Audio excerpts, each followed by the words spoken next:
organization is nothing short than greatness. And the thing that I love about certain Latino leaders, and I've always said, look, if we're going to do something for the Latino community, let's do it right. Let's do it big. If you're going to buy me some tennis shoes, not to offend anybody, but don't go to Payless. I like Nikes. See, when it comes to our Latino kids, we give the best, never second. This is the best.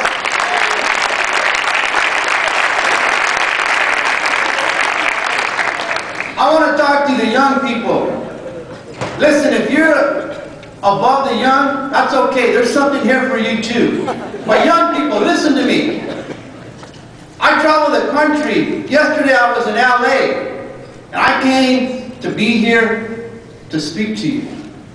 Because I feel it's my responsibility. God's given me an ability, but with every ability comes a responsibility. So there's three things that I'd like to do. Three things that I want you to get a hold of. And listen to me, young people. If you listen to what I'm saying, it'll revolutionize your life. Your life will never be the same. You see, you need to create a revolution.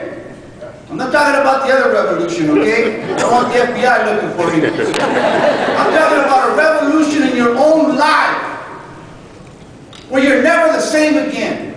Where you, listen to this, where you never ever have to worry about finances again. I know what it's like to be homeless. I know what it's like to be in the food line. I know what it's like to be on welfare. You know, I tell people that I used to collect aluminum cans. It wasn't because I cared about the environment. I needed the money. But I never thought I'd be in a position where I never have to worry about that again. Three things I want to do. I want to inspire you.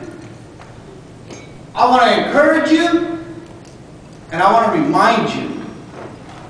Someone did those three things to me. The first thing you need to understand, young people, listen. You don't need anybody's permission to be great. You don't need anybody's permission to achieve your dreams and your goals. One person has that permission, that's yourself. Understand this. This is something that had an impact on me. When I realized, young people realize this, the treasures haven't been hidden from you, they've been hidden for you. All right. Let me tell you a little bit about Cucamonga, where I grew up. I started with Frito-Lay about 35 years ago. Frito-Lay is part of the PepsiCo family. The PepsiCo family is Pepsi, Gatorade, Tropicana, Gamesa Cookies, Aunt Jemima, Quaker, you name it, Sierra Mist, Diet Pepsi. I mean, we've got 1,000 brands. We have about 300,000 employees all across the world. I lead all multicultural marketing in all our top Latino markets across the country. And again, I'm going to tell you how do you go from a janitor to being one of the highest ranking executives in the company. You'll hear in a few moments. So I grew up during the civil rights movement of the 60s. Doctor, I wasn't old enough. I know you'll relate to this. I wasn't old enough to have an impact on the movement. But I was old enough that it had an impact on me. Here's what I'm going to tell you. Here's how I want to inspire you. 1960 something. I don't remember what it was. But I remember my mom, 2nd, 3rd grade in Cucamonga. Cucamonga was, we picked grapes. It was all wine country. My grandfather picked grapes, my dad picked grapes, I picked grapes. Everybody picked grapes. We lived in a little, you know, we call them campos, I don't know what they call them now, but one room, you know, the kitchen was a community kitchen. Everybody cooked there. The restrooms were like the high schools. Everybody took a bath, you know, all that. That's how I grew up. One store, you know, a couple thousand people, and everybody spoke Spanish. And one day, my mom's getting me ready for school. And I'm crying. Yeah, she's, you know, typical Latina mom. You know, Chillon, why are you crying? because I don't want to go to that school. ¿Por qué? Porque todos hablan inglés. Because everybody speaks English. I don't speak English. Understand this, in my days, his days, there was no bilingual classes. If you wanted a driver's license, you better speak English. So here I go in the 3rd grade. And then, to top it off, they pick us up in a green bus. So I'm wondering, why can't I get on the yellow bus? Because, see, they were trying to say something on that green bus. You see, at an early age, society was trying to put a label on who I was. But I found out later that there's something about being a Latino and a Latina. We're an elegant, sophisticated society. Always remember that. There's an elegance about you.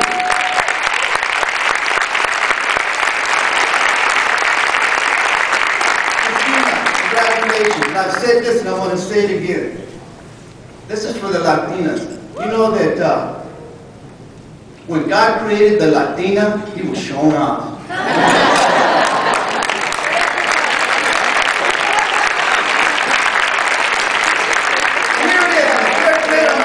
I'm going to this new school where everybody speaks English. There's about 6 of us. So I go into the classroom and I don't understand a word she said. I learned how to speak English watching cartoons. Somebody said he still don't know how to speak English. Well, I'm still trying. So here we are listening to the teacher. I don't know what she's saying. Then all of a sudden the bell rings. Lunch. Lunch. So we all go to wherever it is, the lunch, and I don't know how many kids were there, what is it, 100, 200, whatever it was. And I remember I sat at my table and I had my lunch, and I pulled out my lunch, and right when I was getting ready to take a bite, it was like this. The whole class was staring at me. Why do you think they were staring at me? I had a taco, I had a burrito. This was 1960-something. The world hadn't seen a burrito yet. Me and my mom introduced the burrito to the world. It wasn't Taco Bell.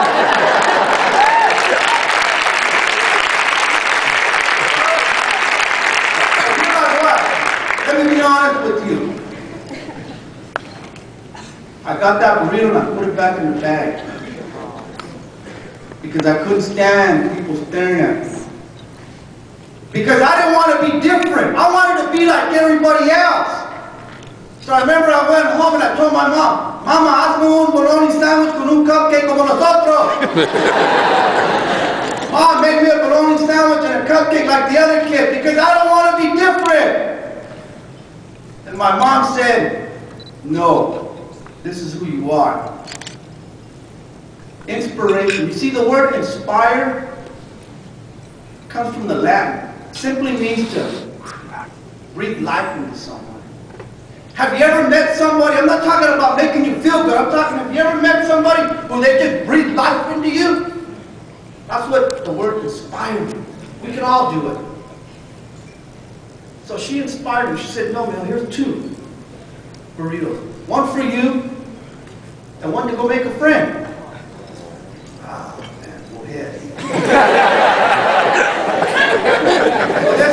I remember the actual day of the week. That was Wednesday when I had my burrito nightmare.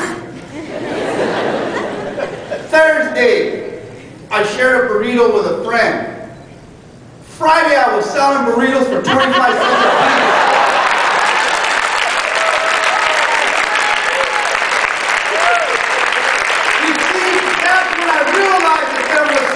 About being different, that there was an opportunity to use my culture in a different way. In the 3rd grade, I started to realize that, wait a minute, it might be good to be different.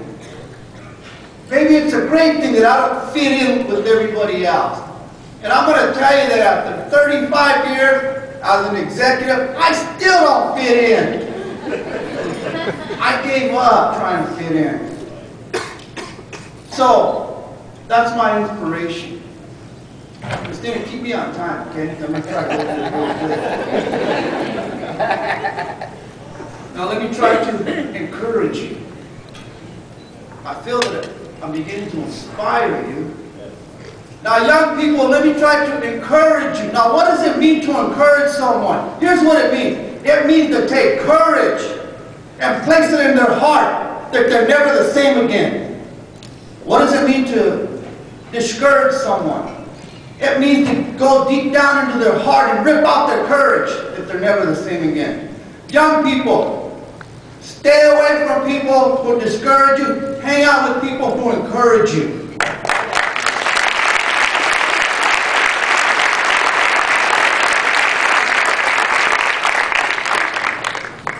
I have more than I ever dreamed I would have.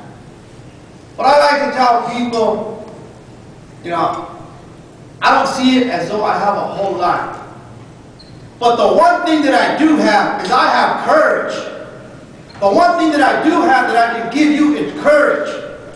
I believe that in my heart I'm one of the most courageous people you will ever meet. And here's how it started. Let's go back to the 3rd grade. It all happened for me in the 3rd grade. So here we are at that school. It might have been a couple of months now. And they realized that we needed help.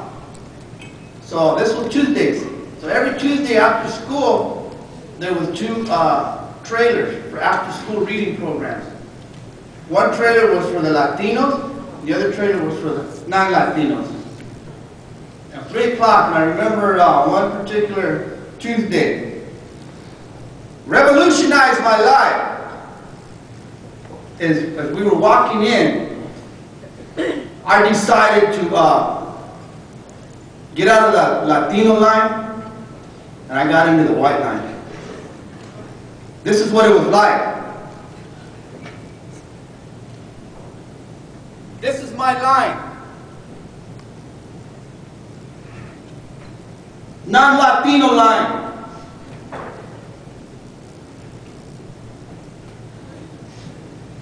My line, Ricardo, estás loco, you're in the wrong line, get over here.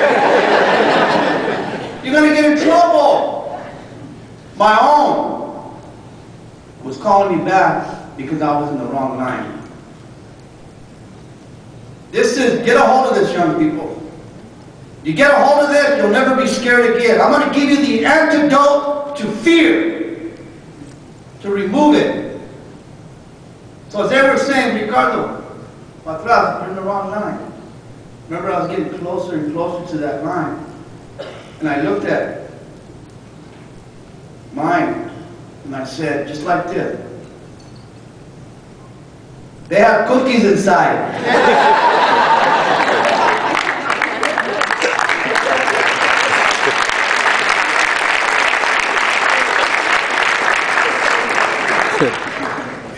I'm going to try to get us some cookies. So as I got closer, you see, I can't, even if I wanted to, see, I tell people, I don't know if you know this, but I've been Mexican my whole life. Even if I wanted to, not that I ever did, but even if I wanted to, I don't think I can hide it.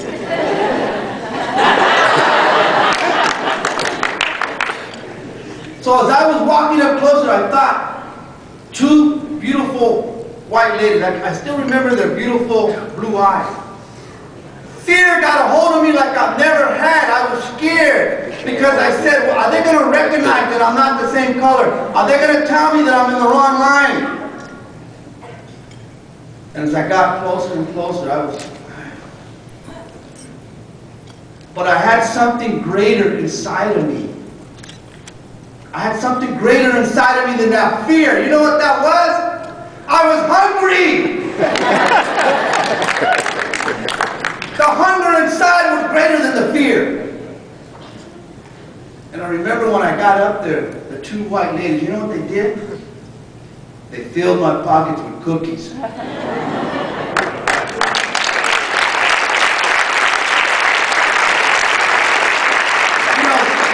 Somebody said, what's the moral of that story? This is what it is. Young people, this is for you. There's a cookie that's been baked just for you. Your job is to get out of that line and get into the cookie line. Understand when you get out of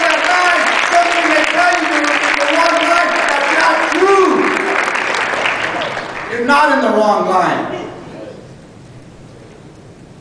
So, hopefully I am encouraging you. Let me read something that I wrote for you. Each of us has the potential to be great. Not famous, but great. Because greatness comes by serving. You want to be great? Be like the doctor. Young people, listen. Young people, you serve a purpose with abilities and a genetic code that no one else has, and in all the ages of time, there has never or will there ever be another like you. Where others saw my disabilities, passion saw my abilities.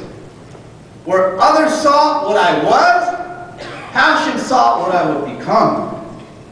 My disqualifications are the very thing that passion used to qualify me. Here's what I mean. 1976. You see, my job, I picked grades.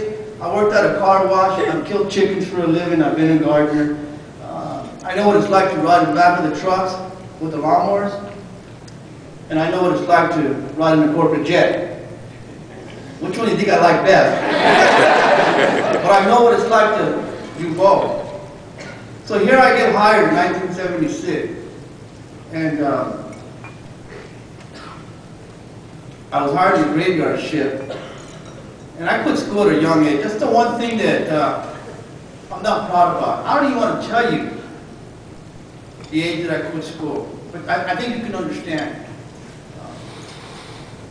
That's why today I've created multi-million-dollar scholarships across the country to give back, because I know how important. You see, I may be a vice president without an education.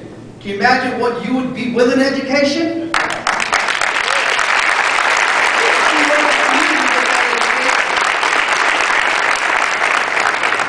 So I remember I got hired, and I always say this, you know, in those days, you know, they didn't do background checks. I said, thank God. You know. So that night, they said, oh yeah, come in tonight. So I came in, and I was the guy that mopped the floors. Because I had a great father, a great grandfather who always told me, you know, if you're going to work, you know, con ganas. So if it was mopping the floors, it better shine. And it did. And I was telling you about revolutionizing your life. One day the Cheeto line broke. And I remember it wasn't putting any cheese on it. So I grabbed some, you know, took some, Latino, right? It doesn't have something on it. We want to put something on it. So I took some home. And I remember I had this idea. Ideas come from anywhere. You can change your life. And I remember I saw, you guys know the elote man? Or the elote woman, I don't know. It's fair here, so. But, in my neighborhood, the elote man would come in and he's $1, I think it's $2 now, but in my days it was $1. You get the elote on the stick with manteca, that's with the chile. And it tastes good. And I said, man, how can I turn this into a product? I don't know why, it's just destiny was coming my way, and I was recognizing, remember that it's great to be different. So when the Cheeto line broke, I thought, what if I put chile and cheese on the Cheeto? So I mixed up my own salsa, put it together, took it to work the next day. Everybody loved it. So I called up the president of the company. Now, I didn't know you weren't supposed to do that. Nobody said that. So I called him up, and his assistant said, yes, hello. I said, this is Richard Montanez. Oh, hi, what region do you run? Only general managers would call the CEO. And I said, I work at the Cucamonga plant. Oh, you're the plant manager? No, I'm the janitor. And she said, hang on. The CEO is going to want to talk to you. So a couple minutes went by, the CEO got on the phone and said, hi Richard, I hear you got an idea for me. And I said, yeah, hey, I think this will sell, Latino marketing, and I don't think anybody's doing Latino marketing or even understands what it is. I think this will work. And he said, I'll be there in 2 weeks. So I said, great. And I remember, about 15 minutes later, plant manager comes running looking for me. He's got a phone call from one vice president to another vice president to a director to the plant manager. He said, do you realize what you've done? No, what did I do? He goes, well, he's coming in 2 weeks with everybody. Chief marketing officer, executive of sales. Do you realize what you've done? You know, I've got to clean this place. I got to paint it. And he said, you're doing the presentation. Now understand, at that time, I could barely read and write. Not proud of it, okay? I could barely read and write. Today, I'm probably one of the best writers that you will ever read. Today, I still have a formal education, but I teach leadership classes at 2 universities. And I can tell you that, remember this, young people, no matter what room you're in, there's always somebody in the room that's going to try to steal your destiny. And I can remember teaching a leadership class. It was actually an MBA class. And I would schedule these classes while I'm not traveling, because I travel the country. So I would travel, make sure that I was back on Thursday. And I remember I'm teaching this MBA, this class. And the one gentleman says, Mr. Montanez, where did you get your degree? University of Cucamonga. Where's that at? Oh, it's a private school. You couldn't have got in.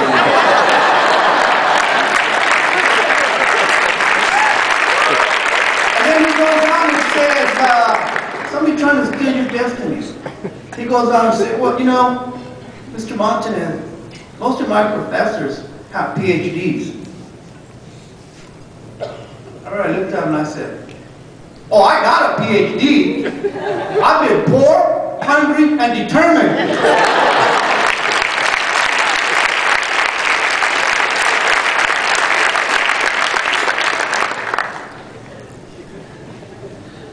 So let me remind you of who you are. You see, I realize, and I'm a humble man, believe me, I am. But I believe that I am the most uneducated, brilliant person you will ever meet. I believe that. You see, you have to believe in yourself. Quit worrying if someone believes. It's good when someone believes in you, but it's great when you believe in yourself. I love being Richard Montanez with a passion. I hope that you all love me, but if you don't, I have enough love for myself. Understand what I'm saying, young people? You gotta look in the mirror. I love being Latina. I love being a Latino. There is nobody else like me. Nobody else grew up with my culture. So rich. I like to say, even when my grandma was making tortillas, I would look at her. See, in my days, grandmas looked like grandmas. But I remember my grandma, she looked so beautiful with her apron. You know, she'd make me a huevo and a tortilla, and she'd always say, mijo, ¿quieres un tazo de café? See, it'd always be half coffee and half sugar and the rest milk. But she did it with such beauty and elegance. Do you understand what I'm saying? That's who we are. So, here he comes in. I go to the library, check out a book on how to develop a marketing strategy. And I copied everything word for word. I'm a little bit of an artist. So I put all the product in the bag and I drew on the bag. So when the president walked in, he saw the bag, he thought it was ready to go to market. And he said, no, no, no. Richard did that. The janitor? I said, yeah. So my CEO was doing something. He was changing the company. So there I was, presenting to some of the most intelligent, educated leaders in the history of PepsiCo. And everything was going great. Somebody asked this question. Said, Richard, how much market share are we talking about? Here's that burrito story all over again. Market share. Inside I thought, I haven't read that chapter. So I looked around, and for a moment, I told myself, what are you doing here? Who do you think you are? Standing and delivering in front of such intelligence. What gives you the right to be there? I almost fainted. It was that fear again. But remember, I'm hungry.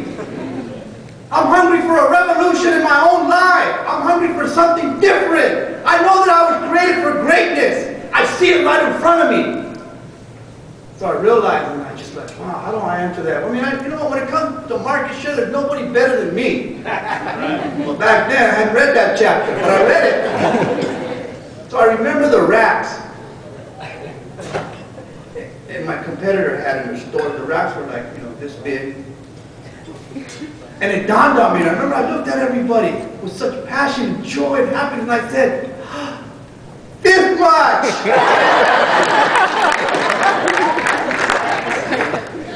Do you know how ridiculous that statement is? But do you also know, young people, listen, do you also realize that many times greatness comes in a ridiculous form? Are you willing to look ridiculous to achieve greatness? And for those of you who are leaders, can you look beyond the ridiculous and see the greatness? You see, my CEO did. He looked around the room and you know what he said? Ladies and gentlemen, do you realize that we have the opportunity to go after that much market share? And then the vice president of sales said, sales team, do you think we can get that market share? I had no idea what really was taking place until later. And later I found out that many times that ridiculous does come, or greatness does come in a ridiculous form. And I said earlier that, you know, as an executive, you know, I gave up trying to fit in and be like the proper executives. I don't know what that is. You know, I'm always looking ridiculous, but it always turns into something great. You know, the first time I was invited to fly the corporate jet, I remember I got a phone call from the CEO, and I was in Southern California. He said, hey, I want you to meet me in New York at our hangar. I want you to go to dinner with me in D.C. to meet some congressional leaders and some nonprofit, big high-level meeting. I was like, oh, yeah, I wasn't even thinking about the meeting. I just said, oh, the corporate jet. Call my mom. I guess she's going to the corporate jet. She's like, I don't know, Mijo, who? Me? What? What's a corporate jet? So I remember I flew from LA, you know, 6-7 hours to New York to fly, you know, 30 minutes. And I remember I got to the PepsiCo hangar, and I was the first one there. I remember I got there, you know, the receptionist says, Mr. Montanez, the CEO and his leadership team are running late, so they said, go ahead and get on the plane. You know, corporate planes, you know, you're right there, you can see the parking lot, the doors open, it's just so different. So I walk in, you know, I sit down in the first seat, I see, you know, I'm happy and I'm nervous at the same time, and I can see the limos pulling up, oh, you know, here they come. I was just so happy, and I remember they got in and they saw me sitting down just like that, and they said, oh, hi Richard. Hi Richard. The CEO saw me and says, oh, hi Richard, I'm going to sit in the back. So we flew, nobody did any talking. We flew up, back down, went to dinner. I remember at the dinner, one of the senior executives said, you know what, Richard, I just love your spirit. I just love your freedom. And I'm like, and he, you know, he's really laughing. I said, what? You know, come on, give me more than, what do you mean? What did I do? You know, what I do? Well, you sat in the CEO's seat.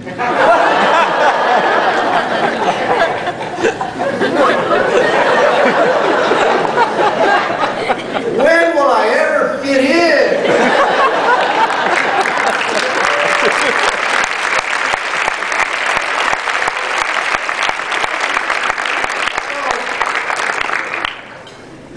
Tell you the truth, I felt like that. I felt embarrassed. I felt ridiculous. And on the way, you know, back to New York, you know, I passed that seat. And I remember, flying back to LA, and I was really disappointed in myself. Because I said, I really want to look like an executive. I really want to fit in, It's not going to happen. Then a little voice told me, spoke to, that little voice that speaks to you every so often? Spoke to me and said, Richard, do you realize what just happened? Every senior executive and board of director, when they saw you, had so much respect that they weren't about to tell you were in the wrong seat. That even the CEO himself, intentionally or unintentionally, told the whole organization, if anybody can sit in my seat, it's that man.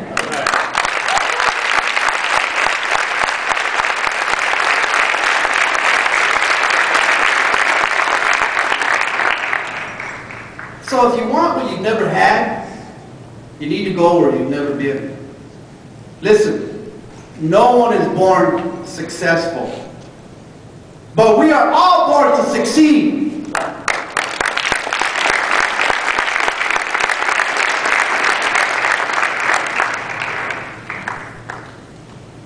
How am I time? I got some things that I wrote down for the young people in the room. I want to make sure that I read to you. Is that all right?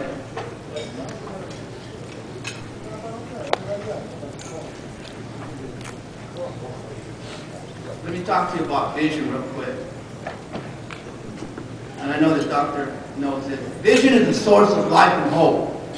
The greatest gift ever given to mankind is not the gift of sight, but the gift of vision. Sight is a function of the eyes. Vision is a function of the heart. Eyes that look are common, but eyes that see are rare. No invention, development, or great accomplishment was ever done without the vision first.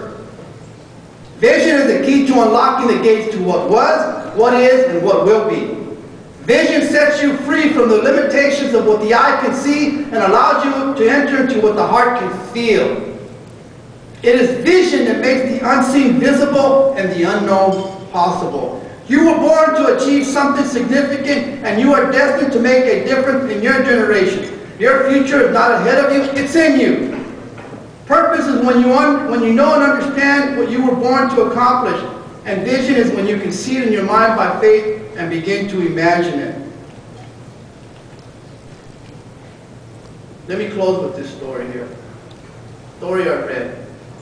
What lies behind us and what lies before us are small matters compared to what lies within us. Sometimes things are in plain sight, but they can't be seen. And I'm sure you've heard this story, Doctor, but in the 1950s in Bangkok, Thailand, there was this monk, and he went into the temple, and there was this huge concrete statue. And his heart was broken because he saw that statue, and the tourists were beginning to put trash on it, and it lost its value, or there was no value in it. And he saw it, and he said, I need to take this. It was a value to him. He said, I need to take this home. So he hired a construction crew to lift it. And as they were lifting it, it began to crack. And he said, hey, be careful, be careful. But when he looked at those cracks, it was shining. So as he began to chip at it, they discovered that today is the world's biggest chunk of gold. It was a gold statue, hidden under all that concrete. And the world didn't see its value. But you see, when life came and shook it and began to crack it, its true value was revealed. So many times, when life brings it's shaken in your life and you begin to crack, hang on, it reveals the gold that's inside.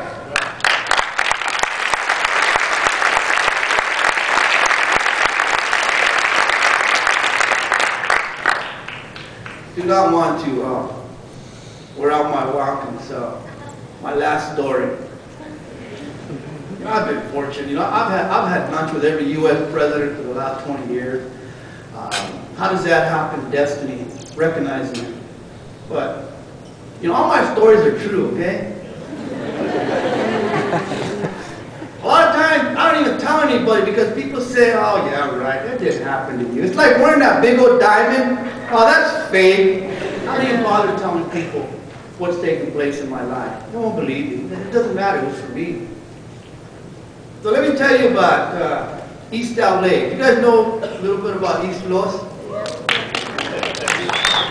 True story, okay? One day, there was this raton, and the raton was walking on the calles of East Los. And as he was walking, miró un gato que estaba muy grande. He saw this cat that was huge. And when he saw that cat, he said, híjole. English translation for híjole, wow. So the volada se espantó. Translation, he split. So he was running and running, and the gato was almost ready to get this raton.